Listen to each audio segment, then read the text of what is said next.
à tous et bienvenue dans cette nouvelle vidéo. On se retrouve pour faire un petit point sur mes tricots. Je ne suis pas venue vous voir depuis plusieurs semaines. Je pense que ça fait vraiment très longtemps que je n'ai pas pris une aussi grande pause. Je me demande même si ce n'est pas la plus longue pause de vidéo que j'ai faite depuis la création de ma chaîne.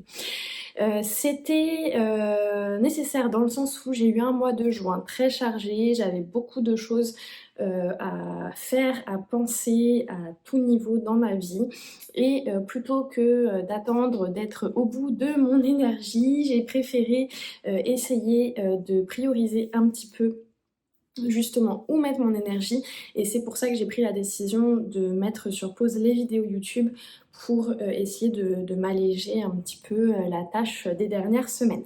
On est la dernière journée de juin si je ne me trompe pas, j'ai beaucoup de choses qui sont maintenant derrière moi, donc je reviens pour vous faire un petit point sur ce qui s'est passé au niveau laineux au courant de ce mois de juin. Donc il y a eu différentes choses, mais aujourd'hui je vais vous présenter 3 projets, 2 projets terminés, un en cours. Les 2 projets terminés, vous m'avez suivi dans les dernières semaines puisque ce sont les tests que j'ai tricotés pour Atelier Émilie et pour Nadia. On a le châle de Nadia que vous allez découvrir, vous allez découvrir ma version si vous n'êtes pas sur Instagram et que vous n'avez pas encore vu. Et voilà, donc je vais commencer par le tricot que je porte, c'est-à-dire le top Sensei d'Atelier Émilie. Alors, ce que vous ne savez pas, c'est que j'ai déjà tourné cette portion de vidéo. En fait, il fait vraiment un beau soleil et aujourd'hui, j'ai voulu m'installer dans ma cour. Sauf qu'il y avait un petit peu de vent. Donc j'avais mis mes écouteurs en espérant que ça camoufle un peu le son. Et au bout de 10 minutes de vidéo, j'ai voulu tester, voir ce que ça donnait. Bon, je trouve que c'était quand même un petit peu... Même si ça allait, mais moi, j'aime pas trop quand il y a des bruits parasites comme le vent, donc j'ai préféré rentrer et puis retourner la vidéo ici au calme. Alors, donc le top Sensei d'Atelier Émilie, je l'ai tricoté avec le fil Merci de la marque Filcolana que j'ai acheté à la maison tricotée. Ça se vend en pelote de 50 grammes, elle est pas très chère, je me souviens plus du prix, mais elle est assez abordable. C'est un mélange 50% laine, 50% coton, super wash qui va à la machine. Et il y a quand même pas mal de coloris différents qui sont proposés. Alors, quand j'ai tricoté la laine pour faire le top, je l'ai beaucoup aimé. Je l'ai trouvé très douce. Elle glissait bien sur les aiguilles et elle se dédoublait pas trop. Voilà, j'ai vraiment aimé la travailler.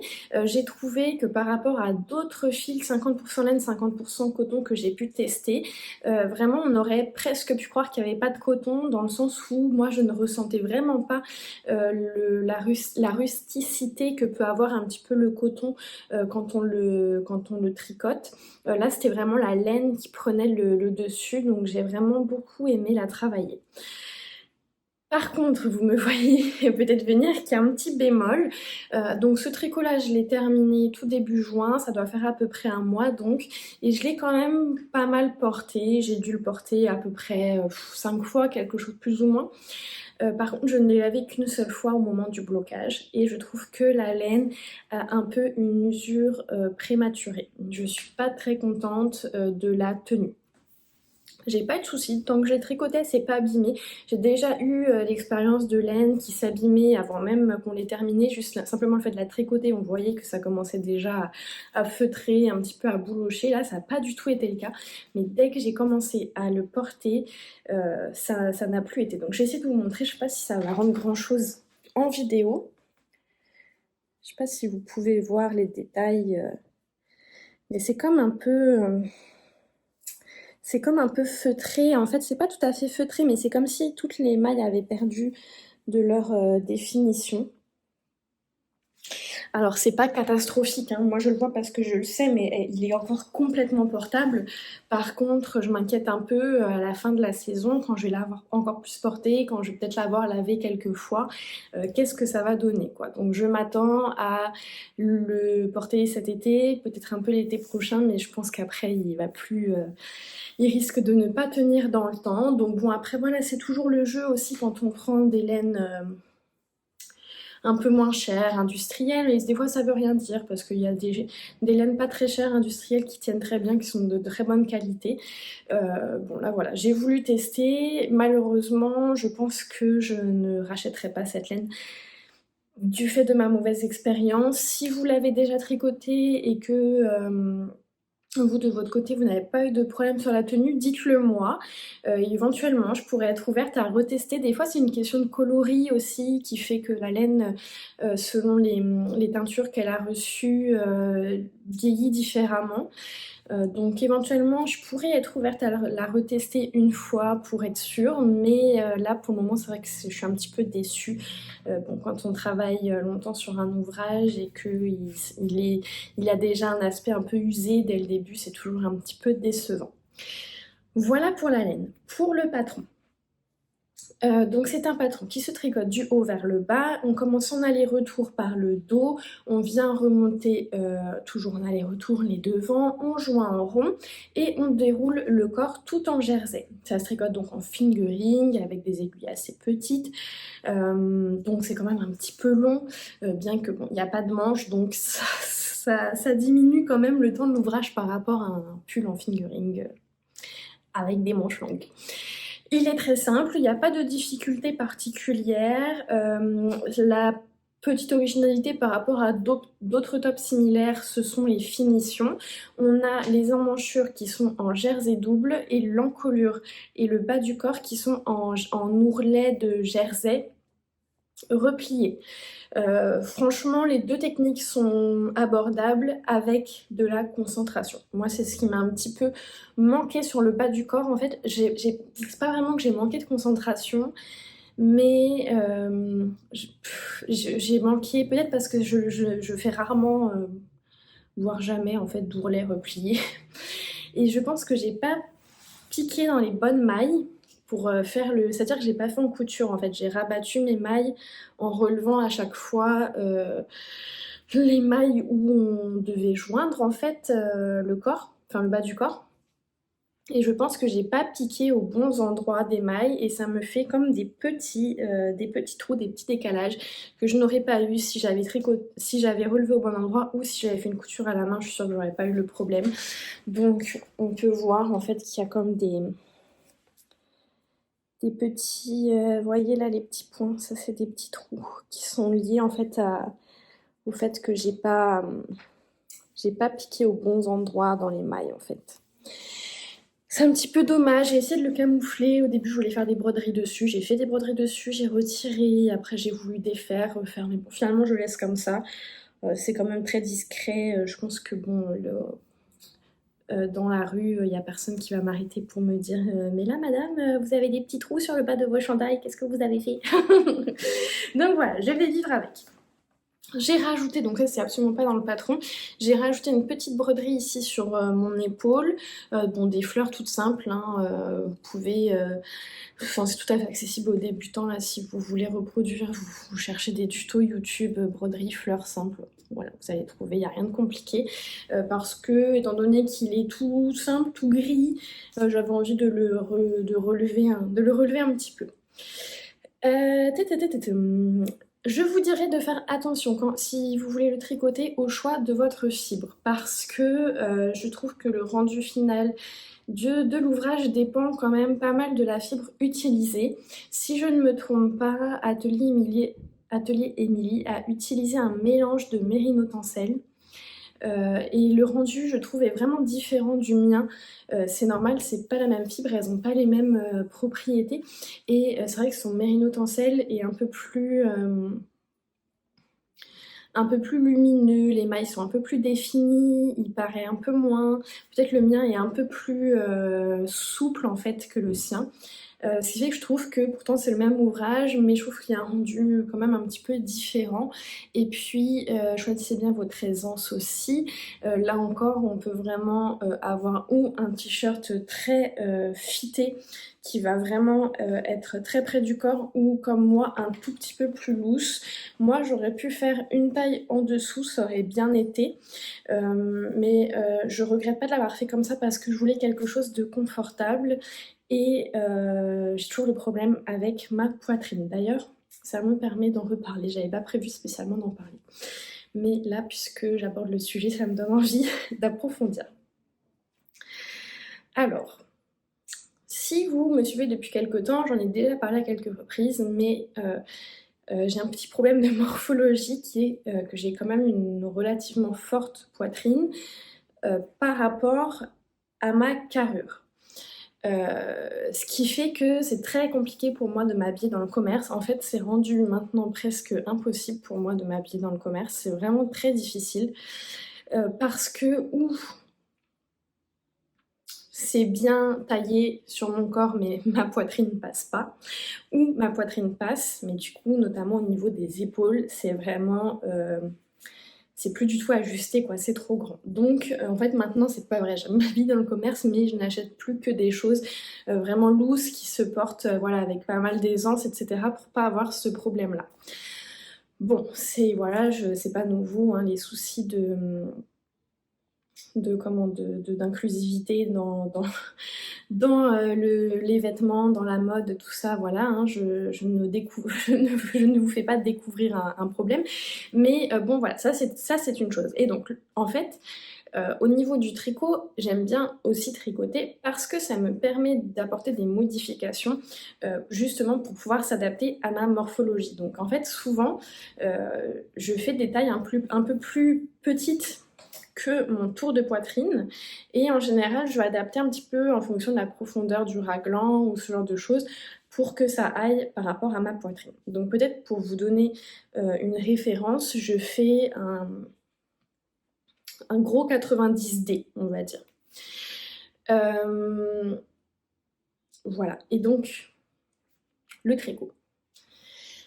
C'est vrai que, à part ça, je faisais jusqu'à présent, je fais toujours pas vraiment beaucoup plus d'ajustements que ça. Mon idée étant juste d'être à l'aise, d'avoir quelque chose qui soit quand même pas trop, enfin, qui soit assez bien structuré au niveau des épaules, mais dans lequel je passe facilement ma poitrine et avec suffisamment d'aisance. Donc c'est pour ça que, voilà, là notamment, c'est pour ça que j'ai choisi de faire une taille pas trop ajustée pour ce top. La seule chose, et en fait j'en ai pris conscience il n'y a pas si longtemps que ça, c'est que les modèles sont souvent... Comment je pourrais expliquer?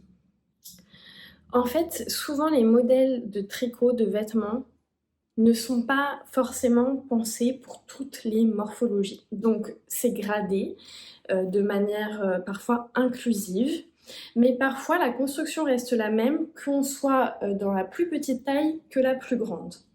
D'autres fois, dans certains tricots, le design change un petit peu pour les grandes tailles, ça s'adapte un petit peu.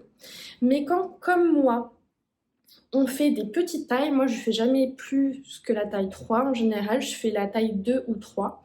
Quand on est dans la taille 2 ou 3, mais qu'on a ma morphologie, dans le tricot, et c'est très rare les patrons qui s'adaptent à ça en fait.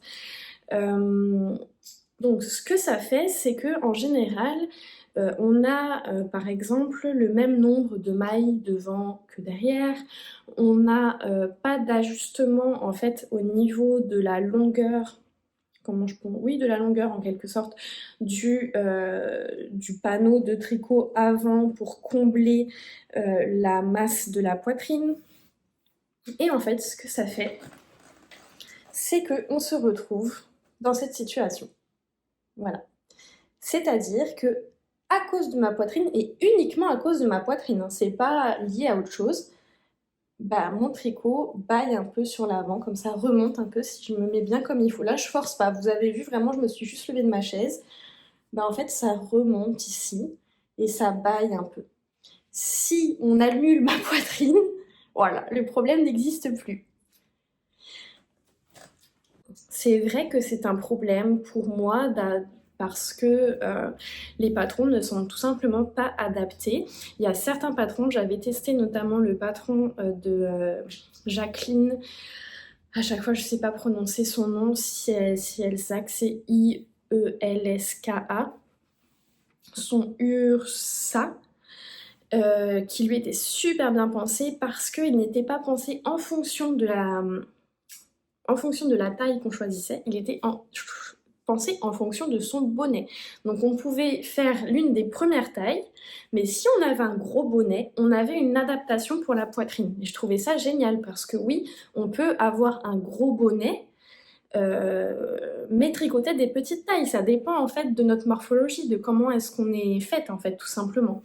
Et elle, vraiment, elle venait faire des rangs raccourcis au niveau de la poitrine pour vraiment venir justement apporter la place pour la poitrine et pour qu'ensuite le tricot soit bien fité. Et je pense que à partir de maintenant, je vais quand même essayer de regarder un petit peu, d'être plus attentive à ça et de me tourner vers des patrons qui sont un peu plus réfléchis pour les fortes poitrines. Bon, je dis forte poitrine, je sais bien que j'ai pas non plus, voilà, je fais pas. Il y a des poitrines beaucoup plus fortes que les miennes, je sais bien, mais ça reste quand même qu'à partir du moment où on ne peut pas s'habiller à cause de sa poitrine, je considère que c'est qu'on a une forte poitrine, voilà.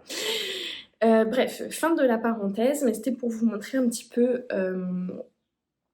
les conséquences sur le tricot et le fait que c'est vrai qu'actuellement je me sens un petit peu démunie parce que typiquement un tricot comme celui-ci, je ne saurais pas vraiment quoi faire pour l'ajuster, pour ne pas avoir ce problème-là en fait. Donc si vous êtes habitué, dites-moi, est-ce qu'il suffirait de mettre plus de mailles, comment je pourrais dire, d'avoir plus de mailles devant que dans le dos? Est-ce qu'il faudrait que j'apprenne une technique pour ajouter systématiquement des ronds raccourcis au niveau de la poitrine pour allonger? Je sais pas, dites-moi si vous savez, ça va m'aider. Sinon c'est juste de se tourner vers des patrons inclusifs et qui réfléchissent à ça. Mais bon, c'est pas non plus ce qu'il y a le plus, quoi. Voilà. Et puis je précise aussi que ce n'est absolument pas une critique envers le patron de Atelier Émilie, hein. Pas du tout, parce que je veux dire, c'est la très très très grande majorité des designs tricot qui sont pensés comme ça, et c'est pas elle en particulier, hein. Son patron est très bien, il n'y a pas de problème. Et puis bon, j'ai bien conscience aussi que quand on fait un patron, on peut pas forcément prendre en compte toutes les particularités physiques qui existent sur Terre. C'est normal aussi, hein, voilà. Mais voilà, bref, fin de la parenthèse à ce sujet. C'était la présentation du top Sensei. Alors, Émilie a d'autres tops dans ce style-là. Je pense notamment au top baigneuse. Il y a le top Kadakes, qui est quand même un peu différent. C'est pas la même encolure, etc. Mais elle a plusieurs tops comme ça. Des tops d'été en fait, donc regardez vraiment ce qui vous plaît. Ça se joue souvent au niveau des finitions. Par exemple, le top baigneuse, donc c'est pas du jersey doux pour les emmanchures. La bretelle est un peu plus fine, le dos est vraiment un dos nageur, hein, donc un peu plus échancré. Donc voilà, regardez. Et puis il y a d'autres designeuses, hein, qui ont des patrons comme ça très, très basiques. Donc baladez-vous, regardez ce qui vous convient le mieux. Voilà pour ce sujet. Le deuxième tricot que j'ai terminé et que je peux enfin vous montrer, c'est le châle anniversaire de Nadia que j'ai pu tester. Donc, j'ai un petit fil à couper. Je croyais que je l'avais fait. Je croyais que je l'avais fait, mais apparemment non. Qu'est-ce que je l'aime. Mais qu'est-ce que je l'aime. Il est là le petit fil. Faut que je le coupe. J'ai adoré le tricoter et j'adore le rendu. Alors, en termes de laine, la laine la plus foncée, c'est de la Ophildorus que je m'étais fait livrer quand je suis allée en France en début d'année. C'est sa base à chaussettes 75-25, je crois. Et l'autre laine, c'est une laine de la Maison des Fibres, qui est une teinturière française aussi, que ma maman avait acheté lors du festival, un festival de la laine qui a lieu tous les ans d'ailleurs. Comment ça s'appelle? Oh, à chaque fois j'oublie le nom de ce... Je vous l'écrirai parce qu'à chaque fois j'oublie. C'est quand même assez connu. Je pense que c'est de la laine à chaussettes aussi, si je me trompe pas, celui de la Maison des Fibres. Alors c'est drôle parce que au départ j'avais hésité un petit peu sur les coloris et j'avais montré les deux écheveaux à Nadia et Nadia m'avait dit mais pas du tout en fait. Elle m'avait dit en gros, enfin ouais, moi je trouve que ça va pas trop ensemble mais bon vas-y quoi si ça te... Vas-y. Et j'y suis allée et finalement elle m'a dit quand même assez rapidement ah non en fait c'était un très bon choix. C'est vrai que dans les photos bon ça dépend toujours aussi un petit peu l'éclairage etc. Et puis bon les écheveaux forcément ça rend pas non plus exactement la même chose qu'une fois qu'ils sont tricotés et assemblés ensemble quoi. En tout cas, moi j'adore mon combo. En fait là on voit peut-être pas très bien parce que la luminosité n'est pas non plus idéale. Mais en fait tous les speckles de couleurs qu'on trouve dans ma laine la plus claire, bah, en fait ça reprend les coloris de ma laine la plus foncée. Hein. Je dirais franchement 95%. Est-ce que je vous le montre à l'envers là? Oui. Hein. Ok, ça c'est l'endroit. 95% des coloris des speckles se retrouvent en fait ici. Donc voilà. Donc ça m'a utilisé un peu moins de 2 écheveaux. Sur Ravelry, il y a les quantités précises et puis bon, il y a les quantités des autres testeuses aussi. On commence à tricoter le châle en fait ici, on fait des petites augmentations et puis petit à petit on vient rajouter un premier rang de dentelle, une bande de point mousse, un autre rang de dentelle, une autre bande de point mousse, etc. etc. Et on a le dernier rang de dentelle qui est différent des autres. C'est un châle très simple, alors très simple mais avec des marqueurs. La dentelle est très facile, mais moi personnellement je me suis mélangée. D'ailleurs j'ai dû détricoter à un moment donné pour la deuxième dentelle, je crois, si je dis pas de bêtises. Au niveau de celle-ci, j'étais obligée de tout détricoter parce qu'en fait, je n'avais pas mis d'anneau marqueur et j'ai trouvé, au début, je trouvais que c'était un petit peu difficile en fait de repérer la dentelle, de bien lire la dentelle, d'être capable justement de corriger ses erreurs, de savoir où on en est, etc. Par contre, dès que j'ai mis des anneaux marqueurs entre chaque pan, entre chaque motif de dentelle, là, j'ai plus absolument aucun problème. On est vraiment sur du point mousse ici, on a quelques trous à faire au milieu, mais bon là c'est pareil, c'est super facile. Moi j'ai adoré. Le fait aussi d'alterner les deux coloris, d'alterner du point mousse et de la dentelle. En fait, à peine on commence le point mousse, on tombe un petit peu dans l'habitude et hop, on reprend la dentelle, on a l'excitation du début de la dentelle, à peine l'excitation retombe, hop, de nouveau du point mousse. Donc en fait, je trouve que c'est un tricot hyper rythmé. En tout cas, moi personnellement, je ne me suis jamais ennuyée. J'ai adoré le tricoter. J'ai trouvé que c'était le dosage parfait. Quand on recherche un tricot assez zéro cerveau, mais qui soit pas non plus une mer de Jersey. J'ai trouvé que c'était idéal, pour moi en tout cas. J'ai pas trouvé ça si long, alors c'est sûr que oui, les derniers rangs, y a beaucoup de mailles, mais même à ça, franchement, j'ai trouvé que c'était très raisonnable. Voilà. Donc en tout cas, moi, c'est ça, j'ai adoré, foncez, foncez les amis. Écoutez, si, s'il vous plaît, vous serez pas déçus, je pense. Donc là, c'est du Nadia, c'est-à-dire que quand on le porte, on a vraiment toute la beauté du châle qui est mise en valeur. Donc bon, ça c'est ce qui fait aussi que j'aime beaucoup les châles de Nadia. Donc on peut aussi bien le porter comme ça autour du cou que en petit chauffe-épaule. Voilà, comme ça. Attendez, je vous mets ça bien. Voilà. Donc voilà, je suis super contente. Alors malheureusement, j'ai pas encore eu l'occasion de l'utiliser. Il y a eu quelques journées fraîches et à chaque fois qu'il y a eu des journées fraîches, en fait, je l'ai oublié. Parce que j'aurais pu, même si je l'ai fini courant juin, j'aurais eu quelques jours ou quelques soirées où j'aurais pu le porter et en fait, je l'avais pas sous la main. Voilà pour le châle de Nadia. Le châle anniversaire et c'est le châle Magic Spell. Donc ça prend 2 écheveaux. Allez voir dans les testeuses, il y en a qui ont utilisé du mohair aussi, c'est très chouette. Il y a des versions beaucoup plus sobres, d'autres plus... En fait, c'est ça, il y a plein de On va aller voir, il y a plein d'inspirations différentes. Celui de Nadia est très beau, il est en rose pétant avec un petit blanc. Je crois qu'il a peut-être quelques petites speckles, mais vraiment léger. Il est super beau aussi, sa version. Il est justement peut-être un peu plus printanier estival. Moi, il est peut-être un peu plus dans des coloris automnaux. Mais bon, je pourrais le porter en tout temps, quoi, sans problème. Voilà! Donc là, c'était les 2 objets terminés que je souhaitais vous présenter et j'aimerais vous présenter un dernier projet qui, lui, est un objet en cours et on est encore sur du Nadia, NCL Knits, Nadia Crétin des Chaînes.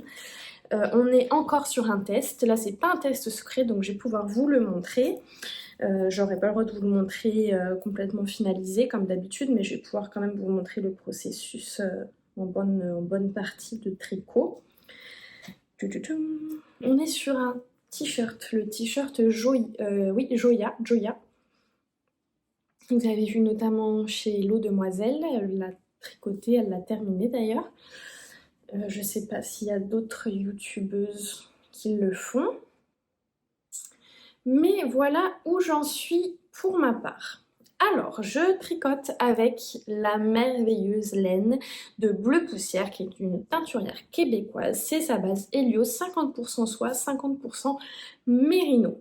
C'est le coloris lilas, j'avais flashé dessus lors du festival à Compton. J'aime beaucoup parce qu'il tire presque sur le gris.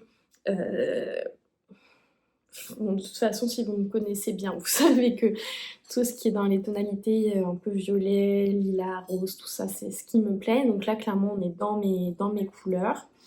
Bon, le seul bémol, c'est que quand j'ai acheté les écheveaux, en fait, Chani, la teinturière de Bleu Poussière, avait eu un petit accident les nœuds et il y avait des écheveaux qui étaient tombés par terre et c'était un sol terreux, en fait, avec de la poussière, de la terre, etc. Et au départ, j'ai un petit peu frotté dessus, c'était pas parti. Et donc en fait, je m'en suis occupée seulement à peu près 3 semaines après quand j'ai voulu le bobiner en fait pour le tricoter. Et en fait, la mésaventure du moment, c'est que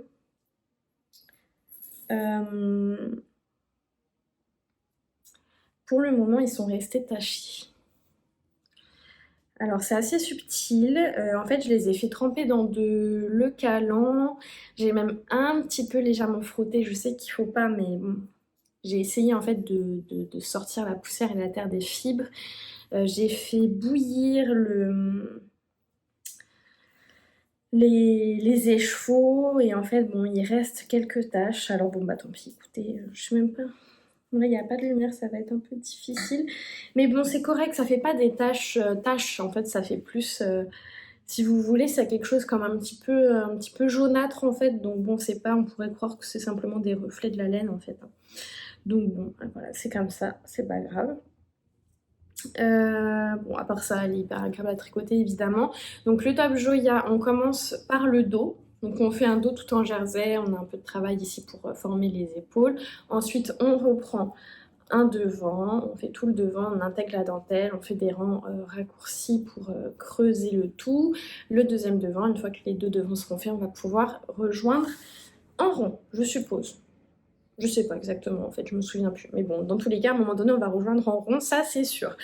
Voilà, je vous en dis peut-être pas trop plus. Hein. Si vous ne l'avez pas déjà vu ailleurs, je vais vous laisser le découvrir au fur et à mesure. Ce que je peux vous dire à ce stade, c'est que là encore, il est hyper agréable à tricoter. La dentelle est très facile. Je suppose qu'elle va l'être encore plus quand je vais être rendue tout en rond. Donc ça va vraiment être tout le temps, je veux dire voilà, il n'y aura pas les augmentations ajoutées, etc., les rangs raccourcis et compagnie. Donc je suis sûre que ça va être un modèle très très agréable à tricoter. Il est excessivement bien expliqué. On a, comme je l'ai dit, des rangs raccourcis en haut du panneau de dentelle sur les devants. Tout est écrit ligne à ligne, c'est très très très très simple, très facile à suivre. Très accessible aux débutants, la dentelle est très simple. Pour la dentelle, on est sur des diagrammes. Et puis, bah écoutez, voilà, c'est à peu près tout ce que j'ai à en dire pour le moment. Actuellement, je fais la taille 2. Quoi dire d'autre ? Bah, je pense que c'est tout hein, à ce stade-là. Voilà, vous allez le revoir un peu plus tard. Il va sortir fin juillet. Alors, je suis un peu moins avancée. Je pense que ça fait quasiment un mois qu'on a le patron. Sauf que j'attendais de terminer les autres choses que j'avais sur mes aiguilles pour le débuter. Donc là, je l'ai débuté il y a une semaine. Ouais, il y a une semaine. Donc, c'est quand même aller vite, hein. C'est de la fingering. On est sur du 3,5. Voilà, donc je suis super contente, c'est hyper agréable à travailler. Mon objectif, ça va être de terminer le devant pour demain, lundi, et puis après rejoindre en rond. Voilà, vous savez tout à ce sujet. J'utilise le porte-laine que j'ai acheté à la boutique Twistitch lors du festival de Campton aussi, et j'utilise tout le temps, c'est super pratique. Alors même si je tricote pas forcément debout, je l'accroche notamment, je tricote pas mal en voiture, donc je l'accroche à la portière en fait, à la poignée de la portière, et ça me permet de tricoter et d'avoir vraiment les choux qui se déroulent bien, etc. Donc c'est super. Je l'accroche même quand je tricote dans mon salon, je l'accroche à une poignée de tiroir ou n'importe quoi. Enfin, je suis rendue complètement zinzin. Et aussi, il faut le dire qu'une fois qu'il est posé sur le porte-laine, on peut tout à fait le retirer. Mais moi, j'aime mieux éviter parce que comme ma laine est en cake, en fait, ça vient comme un petit peu accrocher l'intérieur, etc. Donc je préfère éviter d'avoir à le remettre, l'enlever, le remettre, etc. Mais je pourrais si je voulais.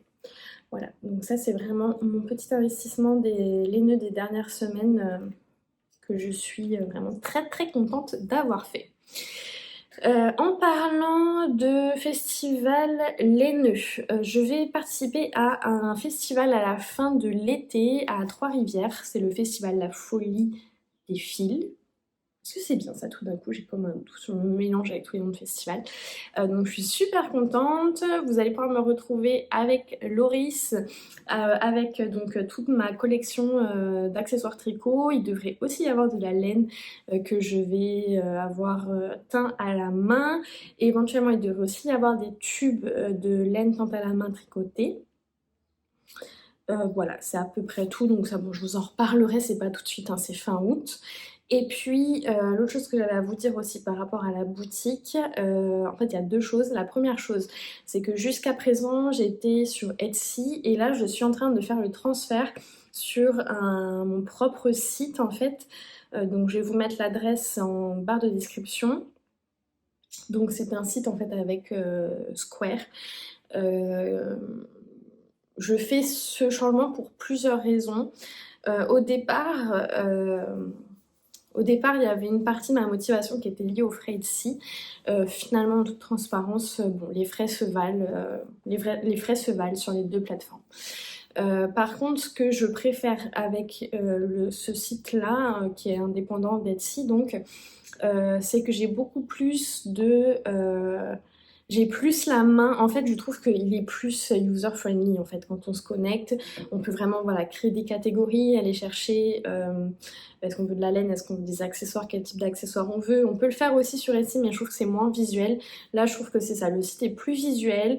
J'ai plus la main aussi pour les frais d'expédition. Je peux plus individualiser les frais, donc c'est quand même très avantageux pour moi. Voilà, il y a pas mal de petites choses comme ça qui font en sorte que je suis quand même vraiment contente de ce transfert-là. Il y a aussi la possibilité d'acheter des cartes cadeaux, ça c'est cool, qu'on n'avait pas sur Etsy. Et puis aussi, c'est que j'avais des problèmes avec Etsy dans les dernières semaines. Je sais pas ce qui se passait, mais j'avais des problèmes de programmation de fiches produits où j'avais des photos qui disparaissaient et en fait j'avais aucun moyen de m'en rendre compte. À chaque fois je me rendais compte vraiment par hasard et c'était très problématique parce que par exemple sur un produit qui existait en différentes couleurs par exemple, et bien normalement quand vous choisissez quelle couleur vous voulez, vous avez la photo qui apparaît de l'article dans cette couleur là. Là par exemple ça le faisait pas. Donc Donc vous ne pouviez pas forcément savoir à quelle image c'était relié, etc. Enfin bon bref, donc je trouvais ça commençait un petit peu à m'agacer, donc voilà. Sur ce site, vous avez un encart pour rentrer votre adresse courriel, donc ça va vous permettre de recevoir les nouveautés du site, des promotions, etc. Et éventuellement, pas tout de suite, mais bientôt, j'aimerais peut-être me repencher un peu plus sur l'idée de la newsletter à proprement parler. Donc si vous êtes inscrite si vous vous inscrivez sur le site, vous allez pouvoir recevoir des informations en lien avec la boutique, que ce soit des newsletters ou que ce soit des annonces de nouveaux produits, de promotions, etc. Donc je sais que c'était un peu une demande de plusieurs d'entre vous, parce qu'actuellement je communique beaucoup sur Instagram, mais tout le monde n'a pas Instagram. Donc si ça vous intéresse, allez voir sur le site, mettez votre adresse email et ça va vous permettre de rester informé des nouveautés en lien avec la boutique. Petite annonce aussi, Loris va en France cet été 2 semaines, au mois de juillet, et donc je vais en profiter pour refaire ce que j'avais fait quand ma maman était venue, c'est-à-dire faire un envoi de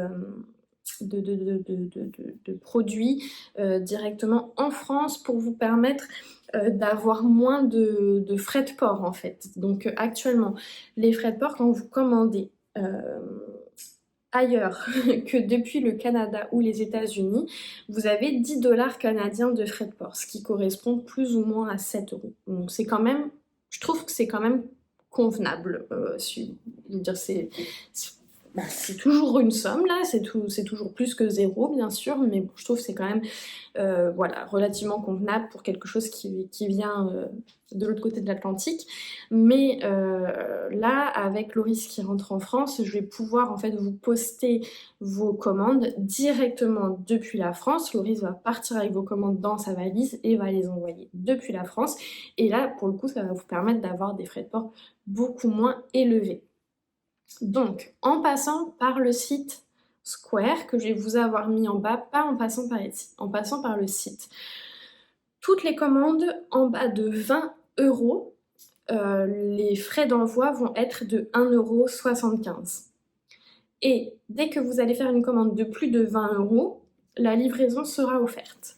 Donc, contrairement à la dernière fois, vous n'avez pas de code à inscrire parce que justement, l'un des avantages avec le site, c'est que ça me permet notamment de faire ce genre de personnalisation d'expédition. Donc, vous n'avez pas de code, ça va s'appliquer automatiquement lors de votre passage en caisse. Par contre, c'est pas valable sur la laine parce que là, c'est un autre type d'envoi. C'est seulement pour la France métropolitaine et ça va être actif jusqu'au 11 juillet, la veille du départ de Loris. Donc voilà, faites-vous plaisir. Il n'y a pas de frais de douane pour les commandes de moins de 150 euros. Donc si vous faites une commande de moins de 150 euros, vous n'allez pas avoir de frais de douane à payer quand vous allez recevoir votre colis. Quoi d'autre à savoir?